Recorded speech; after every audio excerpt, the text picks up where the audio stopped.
Hello, my name is Connor from Wrexham Volkswagen, and today I'll be showing you around this approved used Volkswagen Up GTI. This Up is powered by a 1-litre TSI 115 PS engine with manual transmission, and it's finished in the stunning tungsten silver paintwork. To the side of the vehicle you find the 17-inch Oswald alloy wheels, and to the front the halogen headlights that keep the roads well lit. Coming into the boot, you find the Up offers deep space for everyday use, alongside folding rear seats, a privacy screen and shopping bag hooks. Into your rear seating, and you'll find the interior to be fitted with the stylish cloth seating which feature ISOFIX mounting points. Moving into the cabin, and you'll find your front seats with manual adjustment, alongside other features such as a leather wrapped steering wheel, colour display and climate controls. The steering wheel features volume controls and controls for your cockpit display. Behind the steering wheel you'll find your cruise control.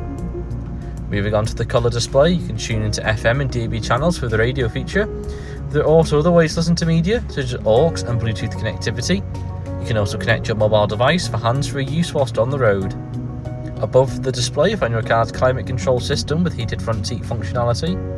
And this Up comes equipped with a rear parking sensor and camera, allowing you to park up stress-free. I hope you enjoyed this presentation on the approved used Volkswagen Up GTI that is now available to purchase at our dealership. For more information on this vehicle, please follow the link in the description below. If you'd like to arrange a test drive, please get in touch with our friendly sales team today. Thank you very much for watching, look forward to helping you find your next Volkswagen.